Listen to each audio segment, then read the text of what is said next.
week's parsha, and that is crossing the sea. The Jewish people left Egypt, and less than a week later, they're in trouble again. The Egyptians behind them, with the whole military might, and the sea in front of them. And of course, as we know, God makes the miracle. They cross the sea, the Egyptians drown, and everything turns out okay. Typically, how long does it take them when they from Egypt to Red Sea? How long they walk? how long? Yeah. It's 6 days later, but they didn't go on a direct route. So it's 6 days later when they actually arrived there. And typically, the crossing of the sea is described in a picture like this, where you see crossing the sea. This is incorrect, because the Jews did not cross the sea in one path, as you see here.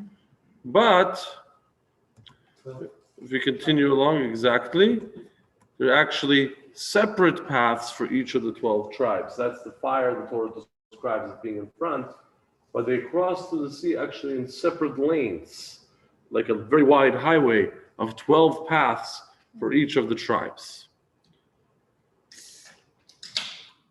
That's an interesting thing to know, an interesting thing to discuss. But if we still have time, maybe we'll come back to it, to the numbers, because the Jews crossed the sea in 12 paths. The Jews crossed the Jordan into Israel in one path. And the sea, the river, the Euphrates, will be split when Mashiach comes in 7. What does the numbers mean? Maybe we can come back around to that. But this is just the first clarification. People assume that it looked like this, but it's something more like this. Obviously, this is just an illustration. However, there's some major questions going on here. With this whole story of splitting the sea, there's some big questions, some problems we need to address. First of all, what were the Jews doing by the Red Sea? And that's why we have a map, because it doesn't seem to make a lot of sense. Here you see Egypt all the way on the left, at the west side. You see the Sinai in the middle, and then you see Israel. So if the Jewish people are leaving Egypt, somewhere in the northern part of Egypt, in the fertile area where they actually lived, they're leaving Egypt into the Sinai and ultimately into the desert in the south of Israel, what's today part of Israel, and ultimately around to the east and into Israel over the Jordan. What were they doing by the Red Sea down here?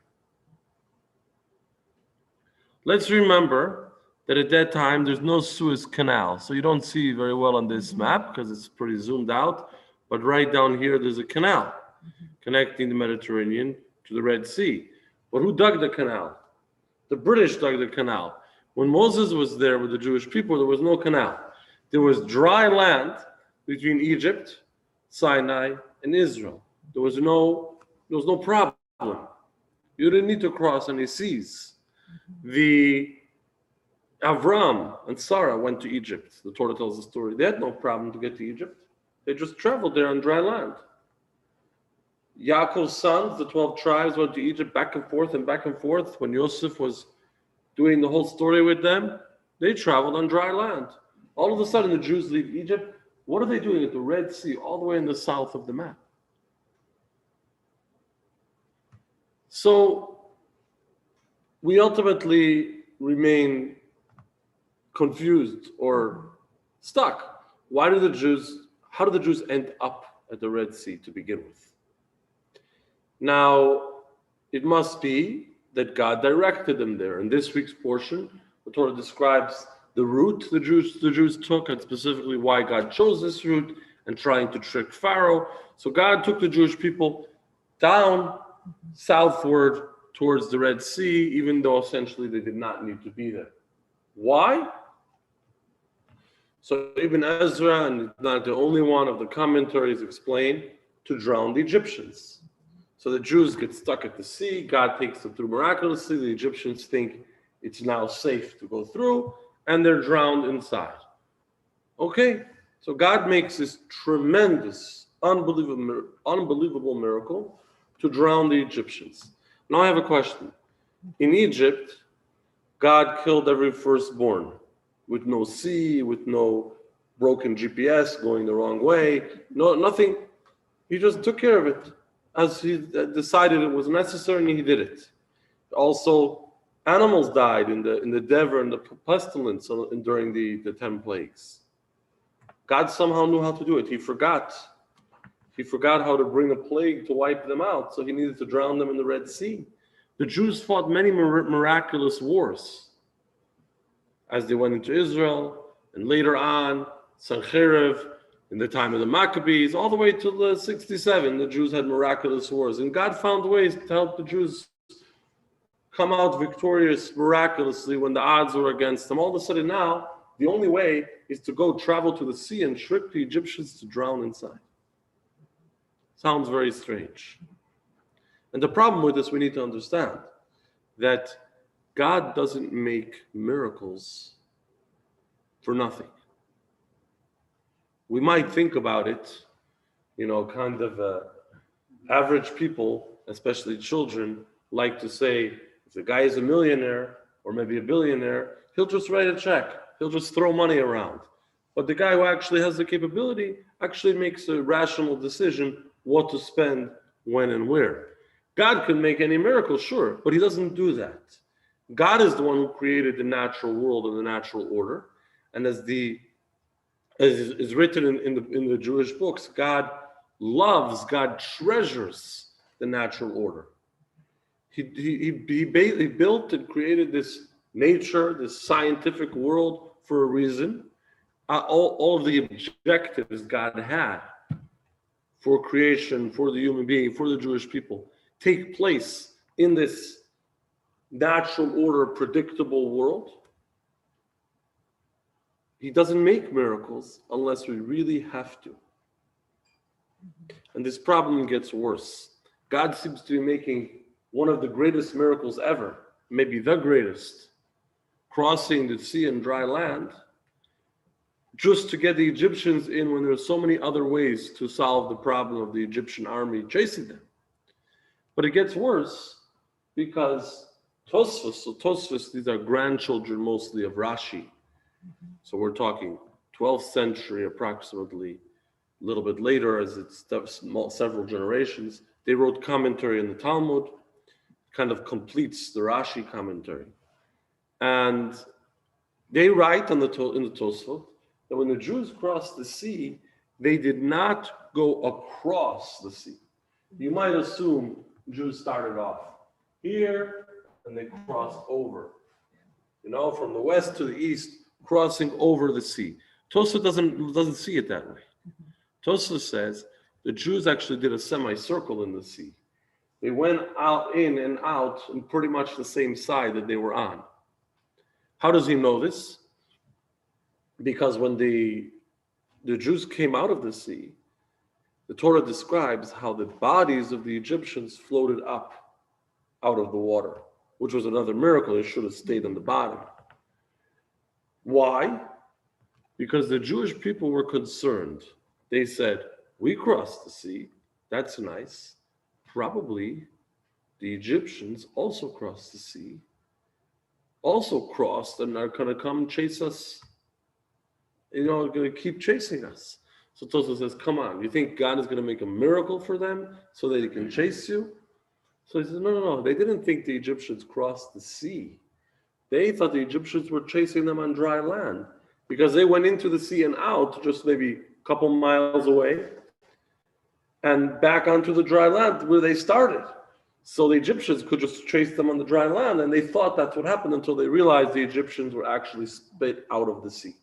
Now, bottom line, that means that crossing the sea didn't even bring them closer to Israel, didn't even make any progress. It was purely a way to escape the Egyptians and to cause them to end inside. Greatest miracle ever. Why would God make such a great miracle unnecessarily? And we have to recognize how big of a problem this is, because we have to understand to what great lengths God would go to avoid a miracle. I use two examples from the Navi, from the prophets. The first is a very foundational point in our history when King David is going to become the king. So King Shaul, the first king, is still alive, but God already chose that King David would be next and King Shaul's reign would come to an end. And he sends the prophet Shmuel to anoint King David, because they would put the oil on the head as a sign of the kingship. And he tells him to travel to the Judean desert, and there would be this young boy, and you have to anoint him. So Shmuel tells God, but Shaul is going to find out about this. And he's not going to let me just anoint someone else just like that. He's going to kill me. So God tells him, don't be afraid. Create a cover story. Listen to this. Say that you're going to the town of Beis Lechem in Judea, where King David's family was from, to offer sacrifices. You're going to teach the Jewish people Torah. You're going to lead them in service of God, and that time included sacrifices. You're not going to do anything out of the ordinary. That's what the prophet used to do. And while you're there, you'll take care of this as well. Very unique. God doesn't say, I'm God, I'll watch over you. King Shaul's soldiers will get lost, they'll never find you, or some other miracle. God says, you're afraid, create a cover story. It says, use a natural solution. Very easy. People have been doing this for thousands of years. More uniquely, even in a situation of a miracle, we have another story. Some of you may remember this from the Haftorah. We read it after the Torah reading. This was already a couple months ago, though, where a woman comes to Elisha, the prophet who was after Elijah, and she says her husband had died. Her husband was actually a great man, and he left behind tremendous debt. It's a story in itself. The reason he left behind so much debt was because the prophets were being persecuted by a wicked king, and he was keeping them in hiding and supporting them, borrowing money for this. But he died, and there was nobody to pay. Just this woman and her two sons with nothing. And the creditors, today they take the house. Then the house wasn't worth much. They said, we're going to take the boys. Her two sons will be slaves to pay up the debt. That was considered normal. She comes to the prophet and says, what do I do? So the prophet says, what do you have at home? What's left?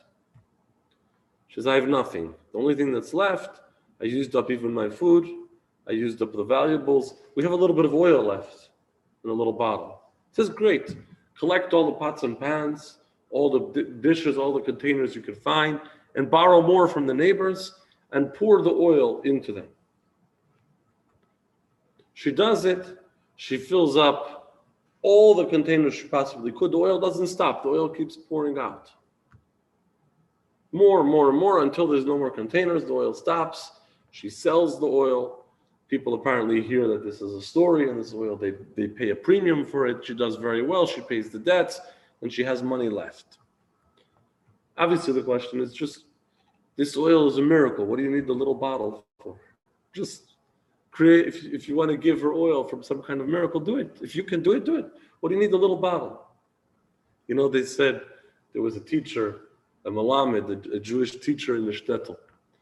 And today they don't necessarily pay the Jewish teachers very well. And then it was a lot worse. And he barely could make it, just a couple coins here and there that whoever could pay to teach their children. But he says, if I would have Rothschild's bank, if I would have Rothschild's money, I would be richer than Rothschild. So what does that mean? How would you be richer than Rothschild? If you had Rothschild's money, you'd be as rich as Rothschild. You keep teaching a little bit. So it's exactly, it says, I would also teach a little bit on the side, I would get ahead a little bit. So it sounds like Elisha, the prophet, can make so much oil, can do such a miracle, but he needs the little bit in the bottle. Don't forget that, the half an ounce, I need that oil too. Don't miss it. What's going on? But it's the same idea. God doesn't like to make miracles. He says, you have oil, we're going to start from that oil. We're just going to kind of expand it. We're going to reduce the miracle. This obviously splitting the sea does not seem to be the best way to reduce the miracle. You want to get rid of the Egyptians, the Jews have a problem. There are many other ways to escape. There are many other ways to win a military victory. There are many other ways to cause the Egyptians to give up. What do you need to split the sea? Till this day, people don't want to believe it because it's such a dramatic miracle. Yes, sir. Is it at all possible? Is there any scientific explanation? I mean, obviously, they didn't cross at the deep part. They crossed it at where the canal is, somewhere, some shallow part. In a marsh. Like. Yeah, marsh. Well, Perhaps there was a solar eclipse or lunar eclipse or something like that. if you Google it, there is stuff out there in different theories. The tradition is that it was an actual miracle and an actual split, and we'll see some of the details of that soon. So, in other words, the way the Torah describes it isn't looking for a scientific explanation. It actually is describing it as non-rational, as a miracle. There are other things, such as the story of creation. We run into issues of science where you may want to find a scientific explanation to make it work out. Here, it's actually being described as a miracle. So the presentation is that no, it was not scientific and it was purely godly. But out there, you can find ideas. People arguing, of course, that historically it didn't happen. That's an easy argument to make. But other arguments, more sophisticated, trying to find whether the water was shallow, what did they do? Was it a tide? Was it, it's out there, but that's not the Torah's way of looking. If we talk about the miracles being more than necessary, which is a problem by the Jewish rule, we have some more problems along the line. First of all, what you see here, this is a quote from the Haggadah. If you remember in the Haggadah, there's a part, it's a classic tune, Dayenu. People like to sing it. It's one of the famous parts of the Haggadah. There are 15 lines. Dayenu, that's the word you have here on the side. Dayenu means enough. What does it mean, enough? It would have been enough for us because we're going through a whole list of things that God does and did for us. So He took us out of Egypt. And we say, with just this, it would have been enough. With just that, it would have been enough. And just one more, it would have been enough. But God keeps giving more. And so certainly we should thank God for giving us more and more and more and more. And it goes through a whole list. He could have taken us out of Egypt without justice, without punishing the Egyptians. But He did both. He could have punished the Egyptians, but not gone all the way with the firstborn. He did both. So we're thanking God for the addition and the addition and the addition. Here we say something strange. If He had split the sea for us and had not taken us through it in dry land, Dayenu, it would have sufficed us. What does that mean? Because we're saying God did an additional miracle. We just needed to get through. If you cross the sea, you can expect to get wet or a little dirty from the mud. Take the water away on the seabed, it's going to be wet. It's going to be muddy. It's going to be a mess. The ground actually dried. Perfectly dry, clean. Outside today, snow, rain, a little bit of gravel mixed in from our driveway. It's messy. We had nothing like that. Dry, solid ground, beautiful, like a walk in the Central Park. Everything was nice. God didn't just take the water and split the sea, but brought some kind of wind or I don't know what, dried the ground completely, comfortable walk, no mud, even their shoes were clean. God has nothing to do. He's worried about if it's going to be soft or it's going to be nice and dry. Another miracle we need, all of a sudden, the seabed should be not only split, but dry. Soon it's going to be paved. What's going to happen next? And why the additional miracle?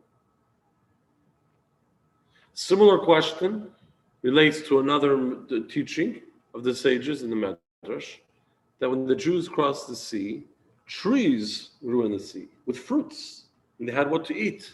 I think it's the Jerusalem Talmud, I don't remember exactly where it is. It describes how a woman could be crossing the sea holding a baby, or a small child. The child crying, it was at night, hungry, worried. They would just take off an apple from the tree and give the child, and everyone is happy. So you split the sea. If that's not big enough miracle, you have to dry out the seabed, make it nice and clean, and then plant trees overnight so there should be fruit to eat. What's the point of all these miracles? Isn't that against the rule that we don't just make miracles for nothing? So we have work to do. We have to answer these questions. Let's begin with another quote from this week's Torah portion. This is towards the beginning. Vayugad lemelech b'Mitzrayim. It was reported to Pharaoh that the people had fled. And Pharaoh and his servants had a change of heart toward the people. And they said, what is this that we have done, that we have released Israel from serving us? So Pharaoh harnessed his chariot and took his people with him. He took 600 select chariots and all the chariots of Egypt with officers over them all. So he took 600 of the elite and then the rest, and he was going to war.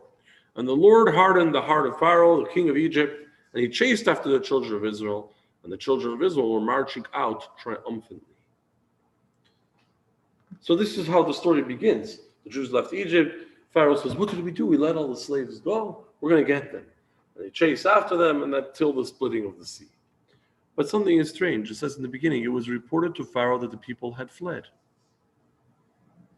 So Pharaoh has the agents, CIA, they're reporting back. They say the people ran away. What do you mean they ran away? They fled. Pharaoh told them to leave. We read this last week. It was the plague of the firstborn. Pharaoh said, get out of here. Leave. What do you mean they fled? They didn't flee. You were drunk that night? You don't remember what happened? No. Actually, they did flee. What's the story? If you pay closer attention, you know that Moses was asking Pharaoh to set the Jews free. He didn't say, let us go, emancipation, Abraham Lincoln, we're going to be free and that's it. He said, 3 days. Go back to the beginning, and this repeats a few times. Let us go for 3 days to the desert. We're going to bring offerings to God in the desert. 3 days. That's why there became negotiations. Pharaoh said at one point, okay, you can go. Don't take the children. Children don't need to bring offerings. Pharaoh said, you can go, but you can't take the animals with you. Moses says, no, we need it for the offerings. It's all about this 3-day vacation. After 200 years of slavery, we need a 3-day vacation in the desert to give offerings to God. Next time you want to go on a vacation, the desert is the top destination. So, especially when it doesn't snow. So anyhow, Pharaoh didn't agree even to this. But our question becomes, why did the Jews flee? Because they told Pharaoh they were going to go for 3 days and then they didn't come back. It's interesting that Moses never said we'll come back after the 3 days. So he pulled a fast one. But ultimately, the deal was supposed to be, it's going to be 3 days. After 3 days, once it's the 4th day, they were fugitives. They said 3 and they didn't come back. Pharaoh had sent spies among the Jewish people for this reason, and they reported back. The Jews are not coming back, they're going the other way. 3 days, 4 days, 5 days, this is already the 6th day. How far can you go? 2.2 million people. Well, that's how Pharaoh caught up to them. Because his forces were a lot faster than a whole nation of... that's exactly what happened. 6 days in, they traveled in 1 day. So... Typically takes 3 days. Right, well, they did a long route, but Pharaoh did faster than usual, and they did longer than usual. So the Jewish people fled because it wasn't according to the plan. They had said 3 days. Now the question is obviously, why? Just tell Pharaoh like it is. Either way, he initially didn't agree, and then God forced him. He was afraid for his own life. He was the firstborn too. In the middle of the night, he sent the Jews out. And if it would have been the full deal, if it would have been to be released forever, he would have been able to say no. He had no choice. He had to release them. So why don't we say, we're going to go and we're never coming back. In fact, the Torah is a mitzvah not to ever go back. We're not supposed to live in Egypt. We say, we're going to leave and we'll never see you again. And that's what we mean it. You don't like it? Okay. Firstborn will die. Don't like it? Maybe the next. Why this cat and mouse, 3 days, and then we have to escape. And till today, everyone says the Jews are cheating people. What? You don't keep the deal. Why? So obviously there's multiple explanations. Sorry? They also borrowed the gold and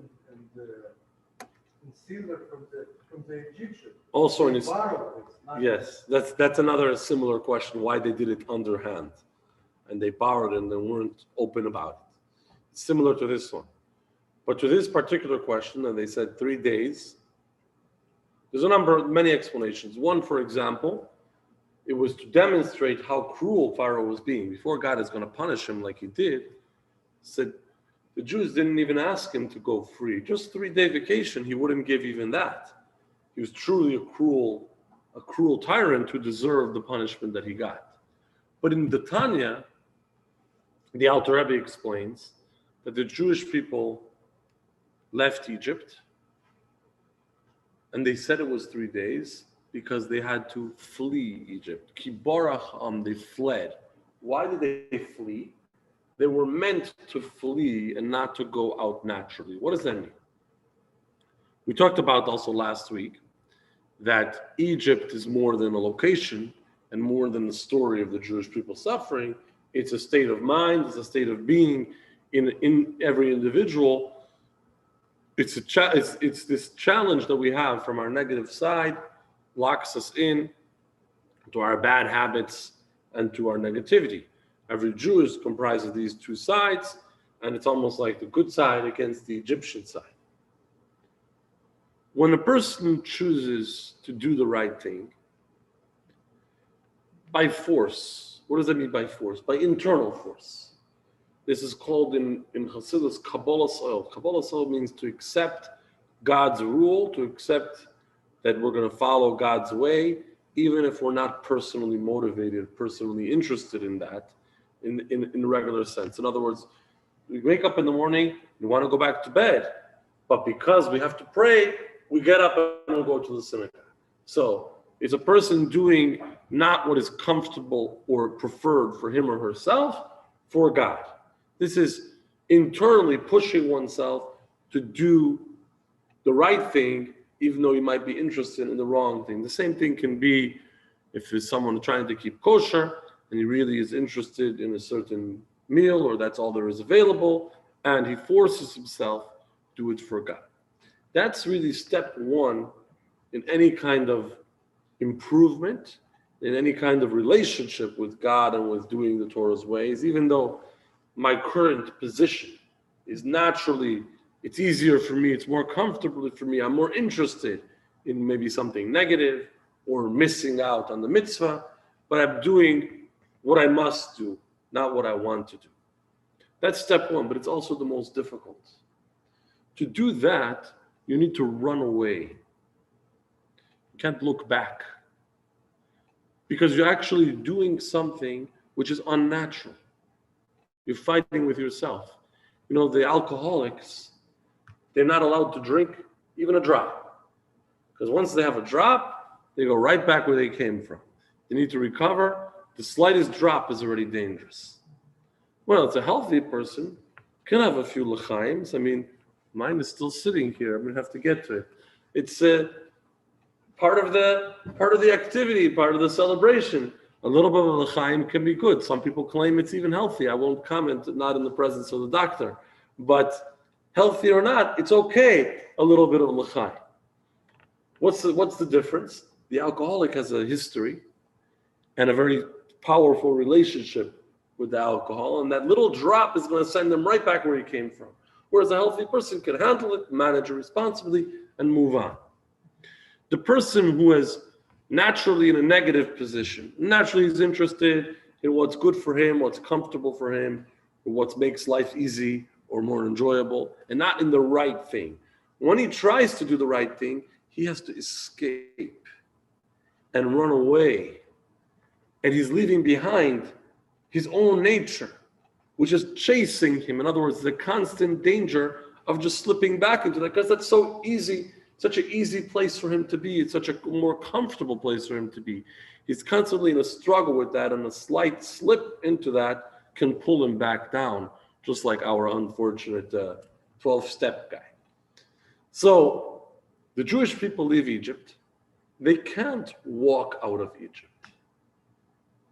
They can't leave Egypt straightforward on the highway with a visa, ready to go, because they're not. They were too much like the Egyptians. They belonged too much in Egypt. They were escaping Egypt. They had to flee. They were leaving behind something where they really belonged there. They had ghosts in the closet. They had all that negativity inside of them. They were still connected to it. They had to run and escape and never look back. This is why God set up the story in the same way. We have to remember in Chassidus, we're explaining the physical details of the story according to the neshama, according to the soul that's inside it. So the neshama of the story of leaving Egypt is going out of this negativity. And even if you're still comfortable with that negativity, so you go out by force, you just take the jump forward.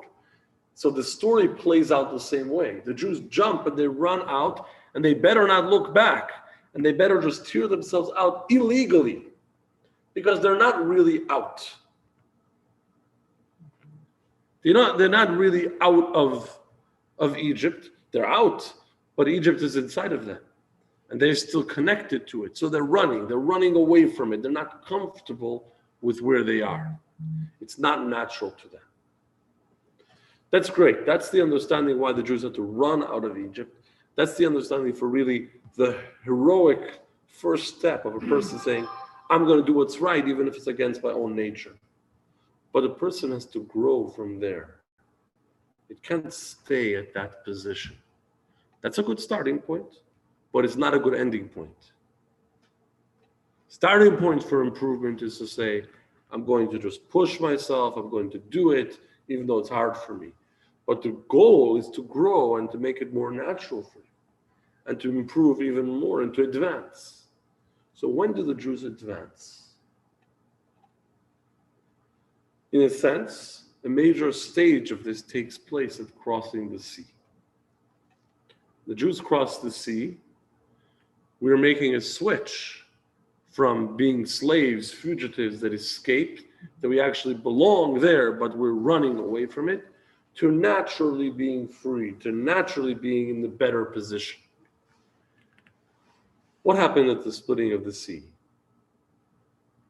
So in Chassidus, the sea occupies major space.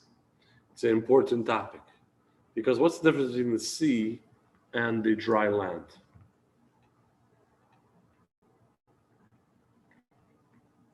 According to the Talmud, there's an equivalent for everything in dry land in the sea.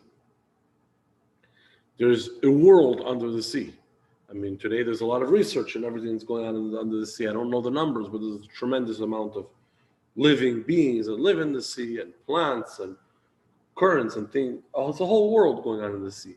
What's the difference between that ocean aquatic reality and the way we live? Besides the fact that people are always going to the beach or trying to get closer to the sea. What's the difference? It's a better place. Sorry? It's a better place. The sea. It's more pure. The sea is more pure. With full respect, because all creatures live in the sea. They survived the flood.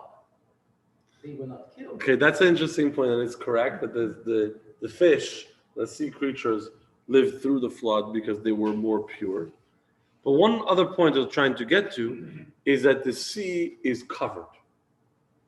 What's on earth might also be in the sea, and there might be a seahorse, just to use an example, not sure how similar it is to a real horse, but there are equivalent ideas and creatures and plants in the sea, just like there are on the dry land, but you don't see them. It's covered. It's covered with what? Water. Godliness. So it's covered with godliness, but in a sense, the starting point is it's covered. So life in this world is what's revealed to us, but there's a greater truth that's covered, the truth of God's presence. The sea is the place where God's presence is more revealed. Kind of like you say, it's filled with the water with God's presence. In other words, the sea represents to us that we can't see what's inside there unless we go diving. Naturally, we don't see what's inside there. It represents some greater reality that we're not really familiar with. The presence of God. In other words, in our world, what's revealed to us is just what we see. And we don't see the presence of God. Under the ocean, there's more, but we can't see it. We know that God exists, we don't see it. Splitting the sea, turning the sea to dry land, means taking that secret and exposing it. There's something hidden in the sea. There's a deeper truth behind everything in this world. It's the presence of God, but it's hidden in the sea. God says, no, I'm going to split the sea.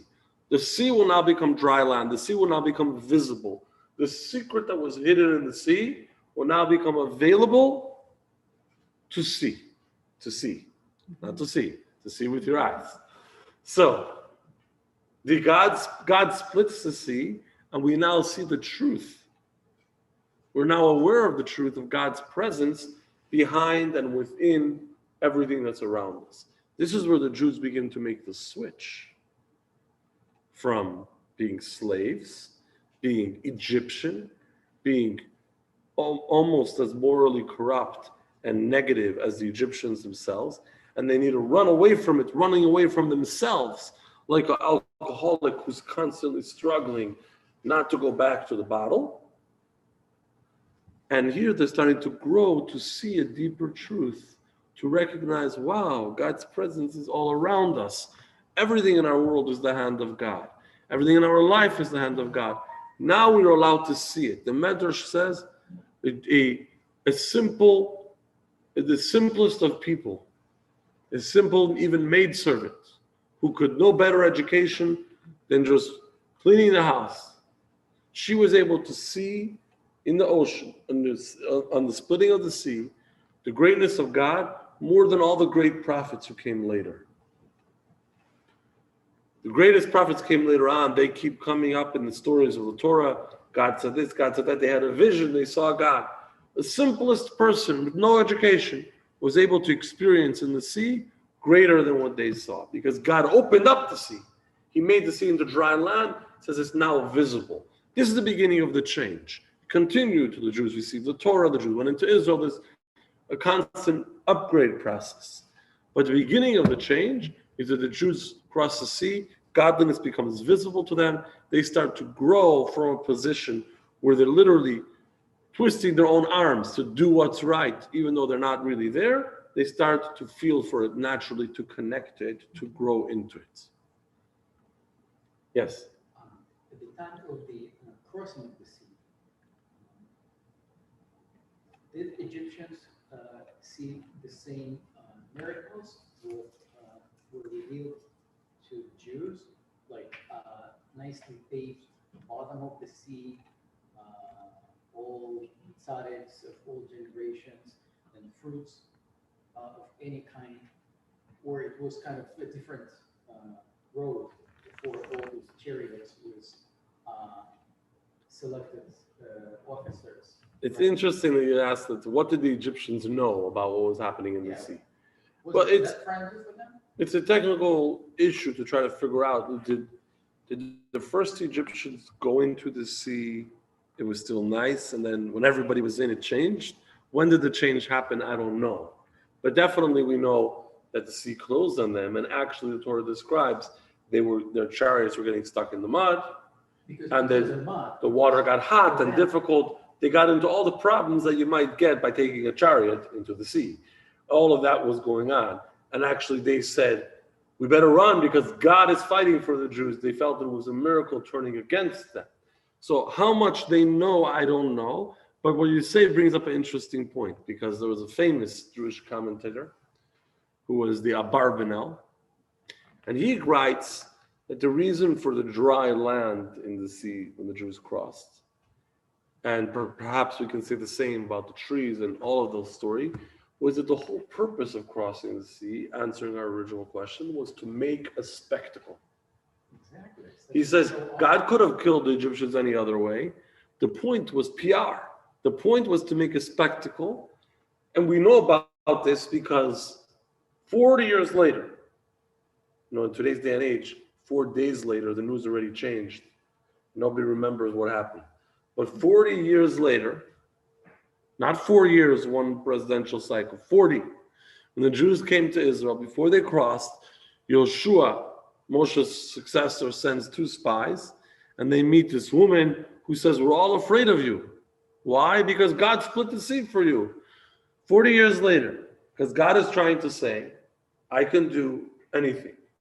And these are my people, I'm going to do anything for them. He wanted to make this statement and make this spectacle.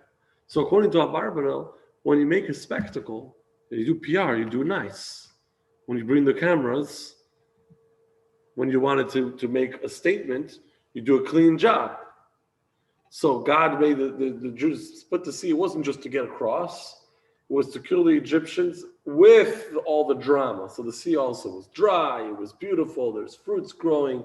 It was part of a presentation that everybody should be talking about in all the other countries, and they were. They're talking about this for years to come. It's interesting because Abarbanel was a statesman himself. You know, he was originally in Portugal. He was finance minister, but this is 15th century, and they're starting to turn against the Jews, and they got rid of him. He escaped to Spain. And again, he wasn't finance minister, but he was advisor to the king, and he was collecting the taxes, financing their wars. He didn't help. When they expelled the Jews, he tried everything, and he tried to bribe them. They used to borrow his money. Didn't work. He had to escape again. And the countries he lived in later, which included Italy and then Venice, which was separate at that time, he was again involved in negotiations, finance on behalf of the government. So maybe Abarbanel has some insight in how you have to run the political side of it, how you have to make a nice statement. So God was making a spectacle, he made it clean and dry. So that's an interesting point that you raise. You know, what did the Egyptians know? What did everybody else know about the whole story? But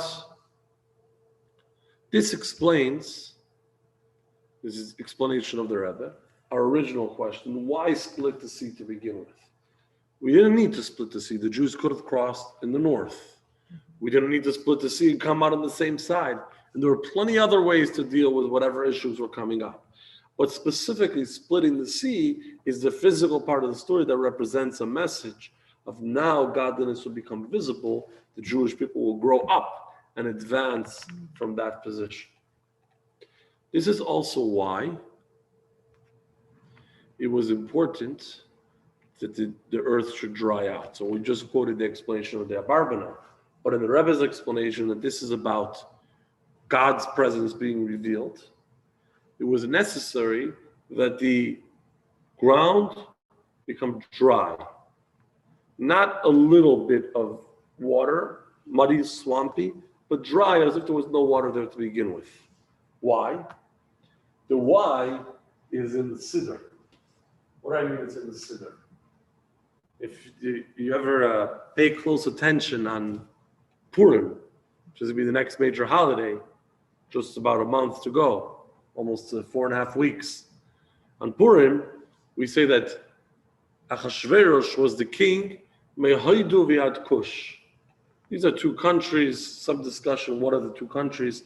He was the king from point A to point B. He had a large empire.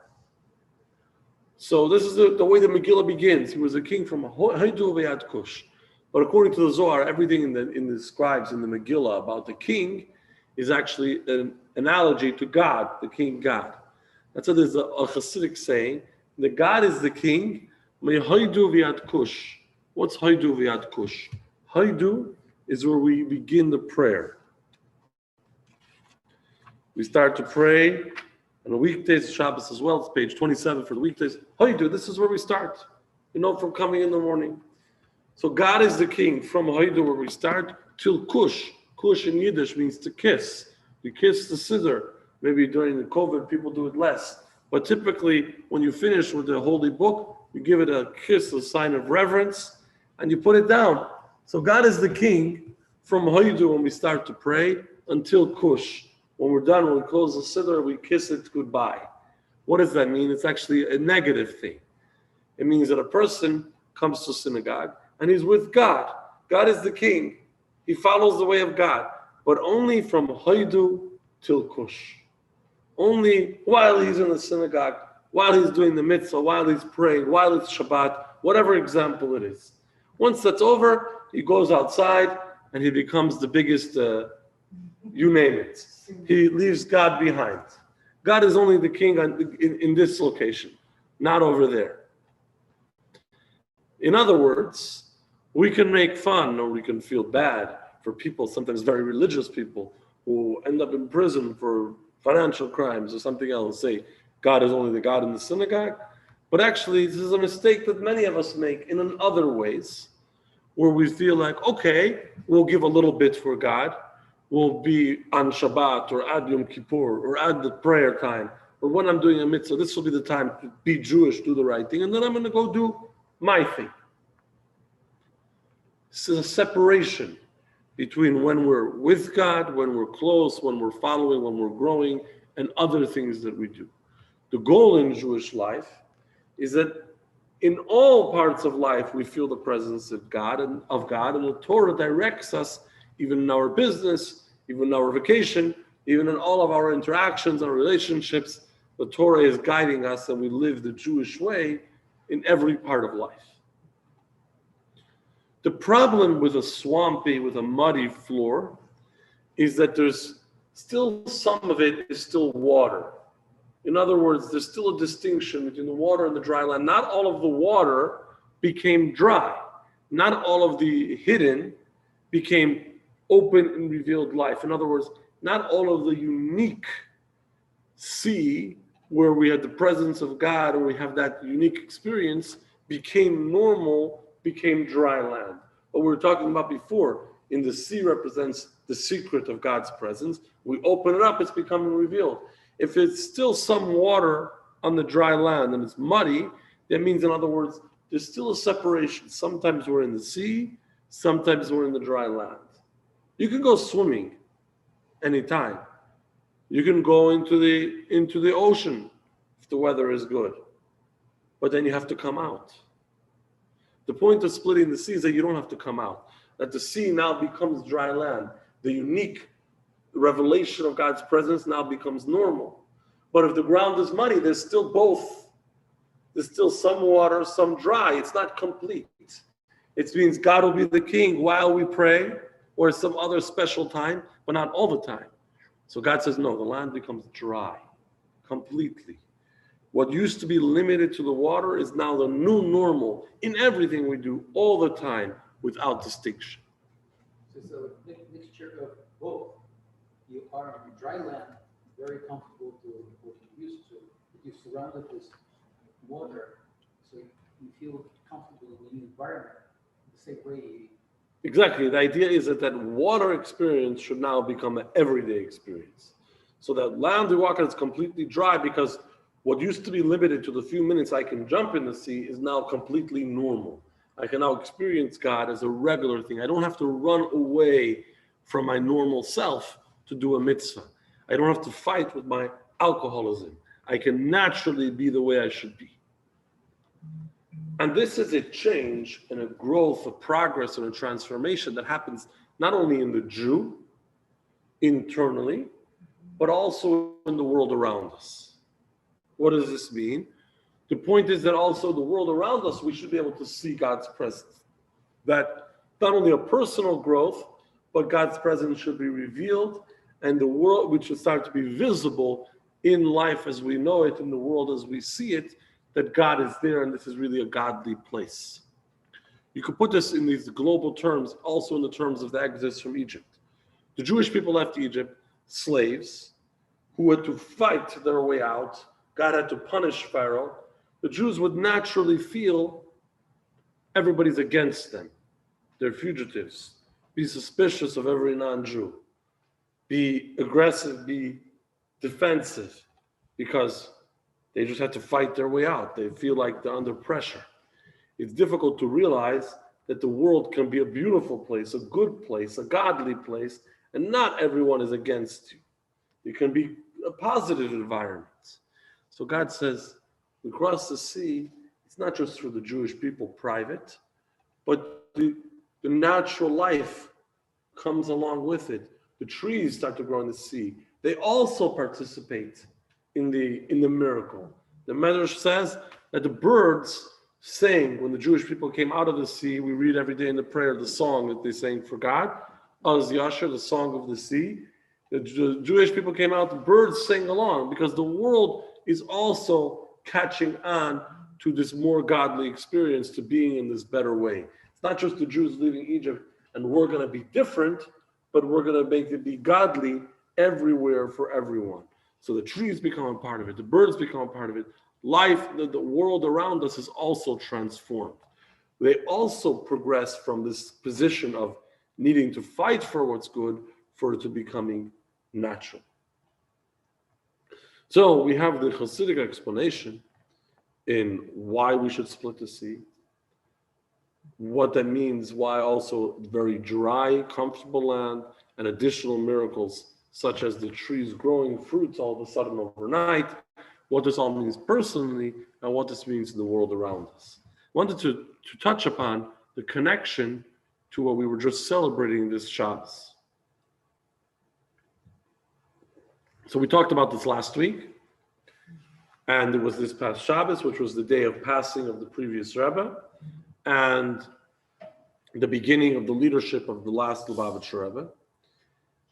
In this day, we studied the discourse, that the teaching that the previous Rebbe gave for, as we were discussing last time, what turned out to be the day of his passing. Published in advance to be studied on that day, and that was the day he passed on. So we keep studying this as his last message. This begins with an interesting line. Did I go the wrong way? Yes, I did. Let's bring it up on Zoom as well. This begins with a quote from Shir HaShirim, Song of Songs. Now remember, the Song of Songs from King Solomon is an example, a parable of the analogy for the relationship of the Jewish people and God, like a bride and a groom, like a couple in love. So God says, I have come into my garden, my sister, my bride. And we were talking about this last week, how this means that God's presence comes into this world. And when the temple is built and God's coming home to this world, and he says it's my garden because he used to be here and he's coming back. But specifically, God doesn't say, I'm coming to my home, I'm coming to my place where I want to be, to my friends, my garden. God describes the world as a garden. The Rebbe zeroed in on this point because this is something unique in and of itself, that God describes the world as a garden. We can typically see the world more as a jungle than a garden. It doesn't seem to be so beautiful all the time. But the Rebbe teaches us, based on these words, that we can actually discover that our world is actually a garden of God and a beautiful place if we know where and how to look.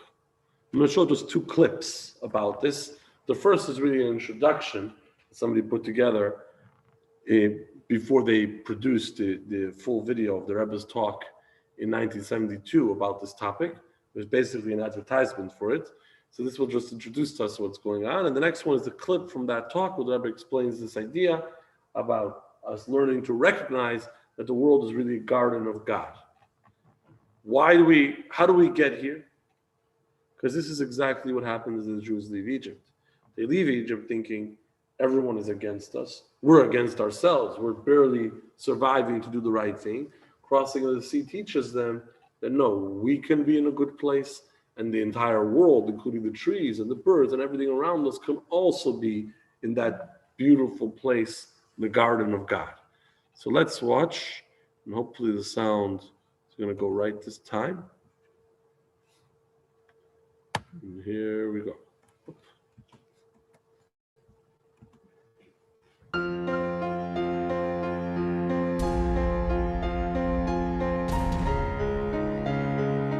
Zugekommen noch am meisten Bilti Rotzoi. Mit noch am Jure Bilti Teib können sich bei sich werden hat erschrockener und herangefallener, was hat für ein Schliches. Wie hat man eine Hoffnung auf Hufton mit der Welt und übermachen Welt? Wenn man sieht, an mit Deil und mit Schone, das Heile Kupeches, ach, Dore, bitt mir ja.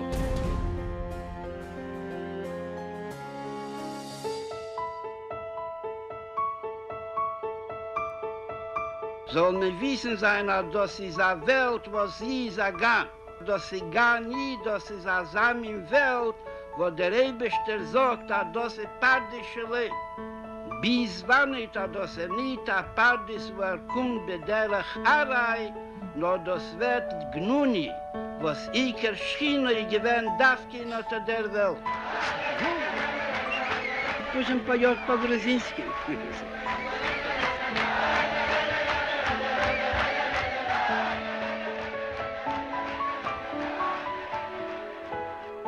Der gewollt soll werden a Teifach am Nasra hat vier. Also to der Ried soll werden am Aspir. Soll werden an Ila Neise Peres. Was hat die Peres sollen haben Garini, was von die Garini wird weiter wachsen. Noch a Jilon und noch a Jilon und noch a Jilon.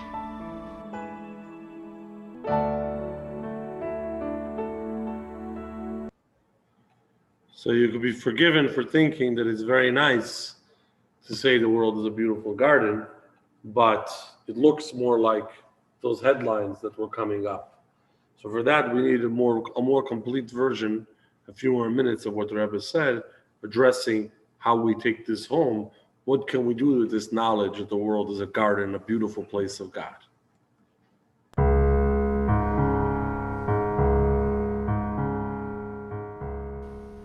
Und unter demut, a viel als versteht nicht, weiß ich aber, a Teres Emes hat mal sehr gesagt, ist doch sicher, dass der Emes ist a See, ist unter demut, guckt auf der Welt anders. Und als guckt anders, der Setter, und das, was bei einer Bosser beschiedlich ist, auf den nächsten Guck, bemerkt man nicht.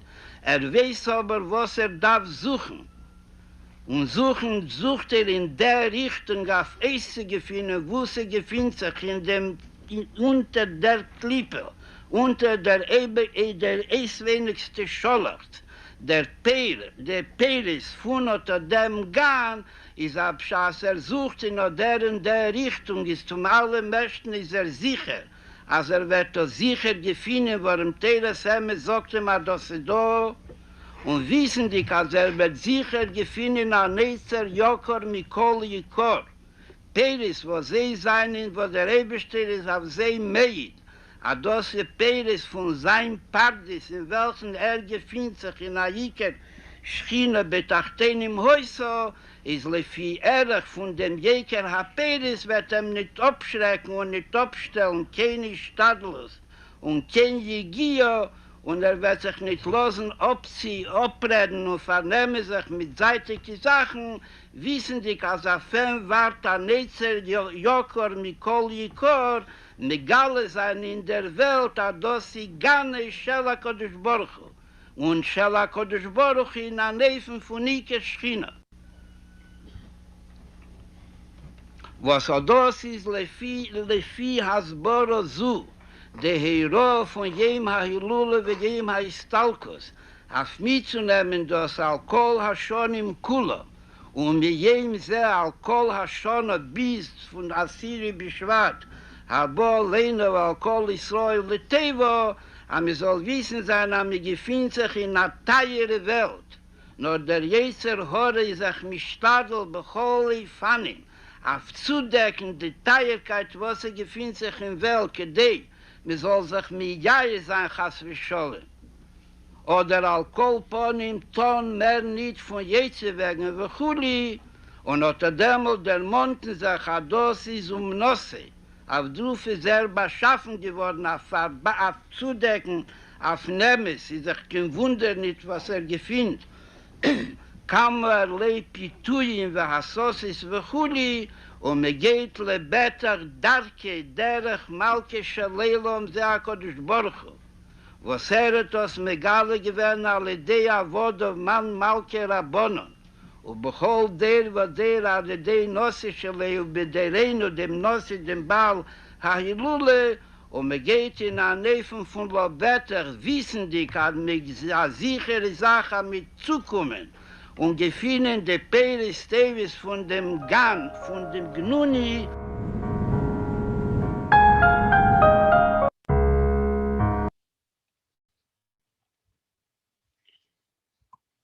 So, knowing that this world is really a garden of God is the first step. If you do a scientific research, once you have the reality established, you can work your way till you find the explanation for how that works. Take even anything such as gravity or things that are obviously in a certain way, we just don't always know why, and you work to figure out why. The Rebbe says, the world doesn't seem to be such a nice place. But once we know that God calls it his garden, his beautiful place, this gives us the knowledge and the certainty that it is that way, and we can start to look for it. We can start to dig for it. But you won't dig if you don't expect to find. You're not going to dig for oil, gold, or any other thing you need to mine without a solid report that the testing shows that it's there. Otherwise, you dig and you dig and you dig. But once you have evidence that it's there, you'll keep digging till you get it. Now that we know the world is God's beautiful garden, start to look for it. Start to discover it. We know that the potential is there and we could find it. So we still have to address, I believe, two more things. Firstly, the different splittings, splitting of the sea back then and then the Jordan and later. And also the question that Sasha asked about borrowing from the Egyptians.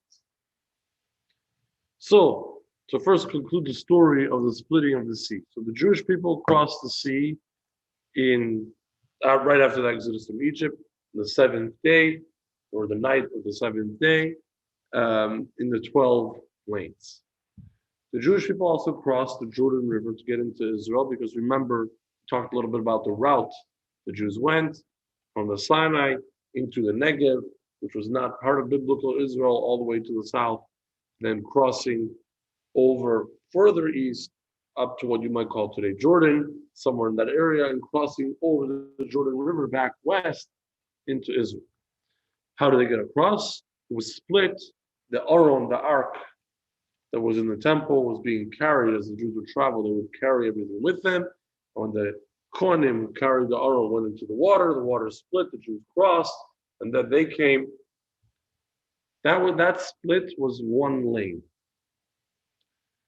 And the coming of Mashiach is going to be another splitting of the river Euphrates this time, and that's going to be in 7 lanes. Just to be brief, but there is an explanation given in the Kabbalah that the number of how it splits, it tells us more about what's going on. When the Jews left Egypt, they didn't need to cross the sea as we were talking. They could have traveled another route. They could have dealt with the Egyptians another way. They crossed the sea for an objective of finding the presence of God, for an objective of getting closer to God, and that prepared them for the giving of the Torah. This is also why there are 12 lanes, because there are 12 tribes, and each tribe has something unique about the way they connect to God and the way they do the same Torah, but with their own unique touch. This is something that's good to remember even today.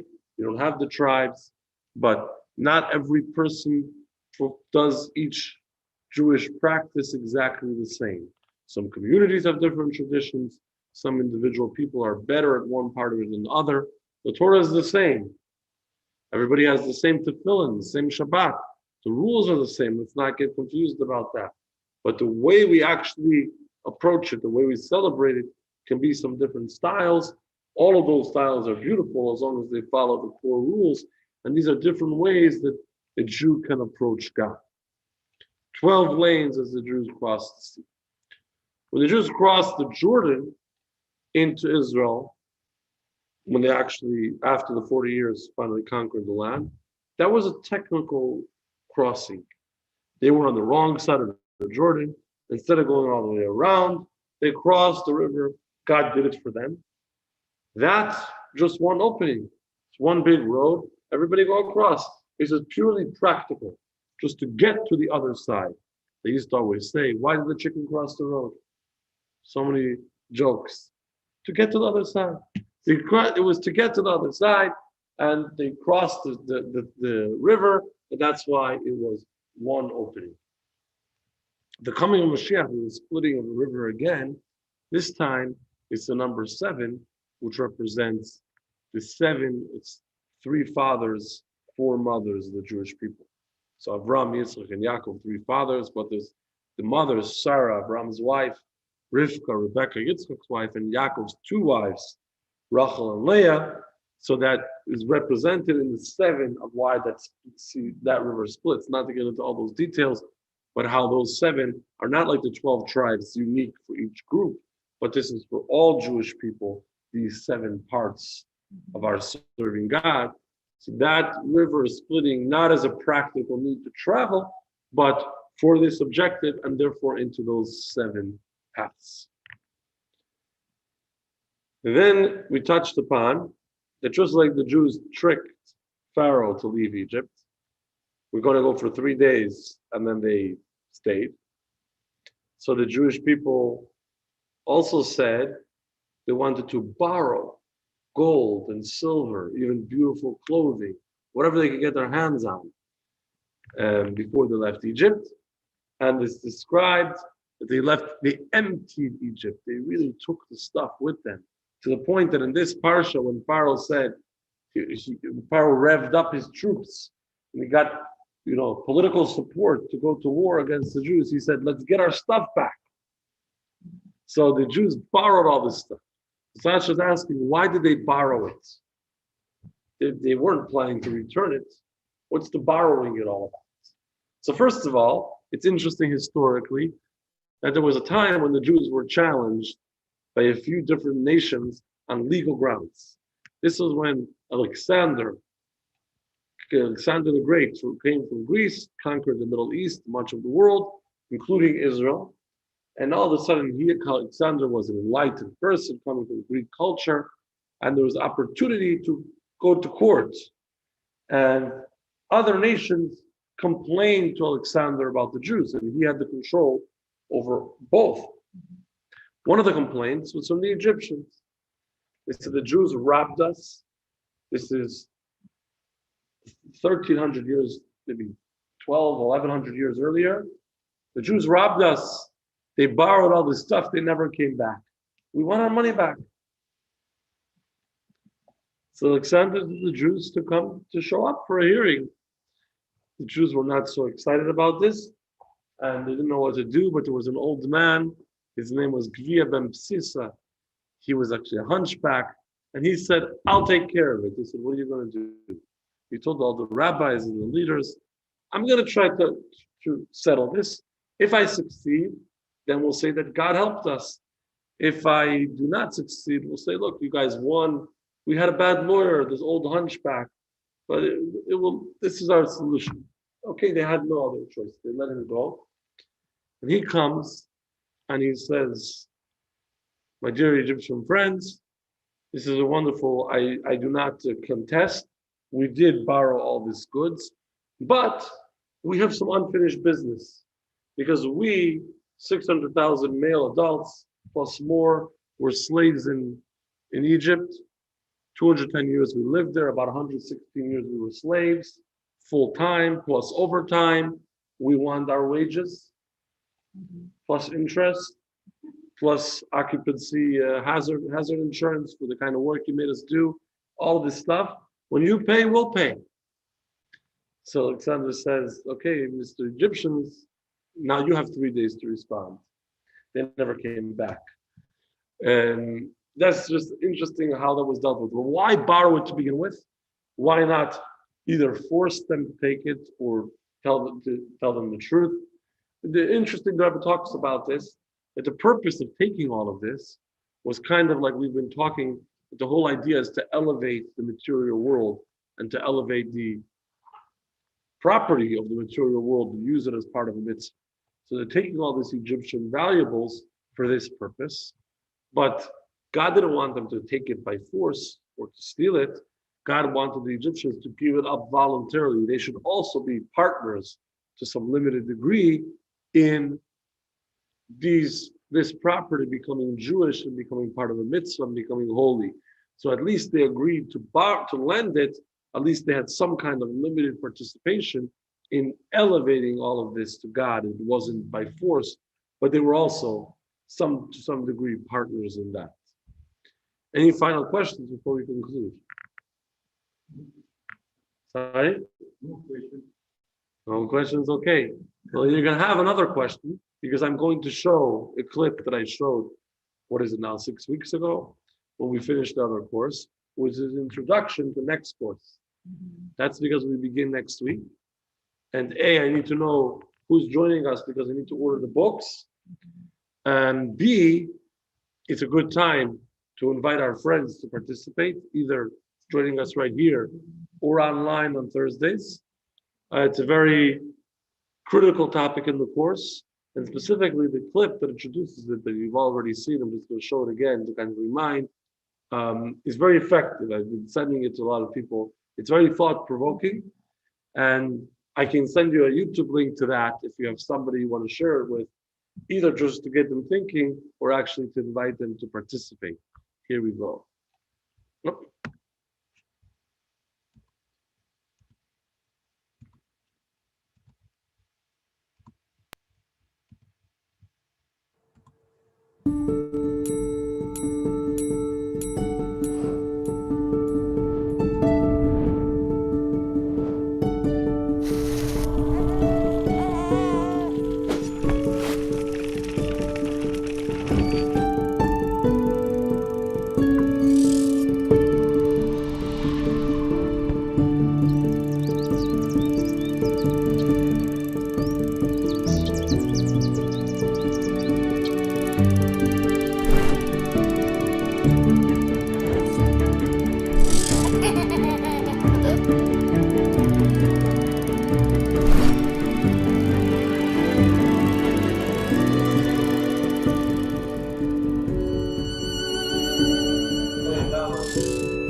That concludes our class.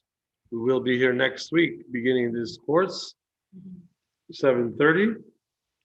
Just let me know, we'll get some books. And like I say, it's a good time to invite our fellow Jew to join. You send us a link for registration.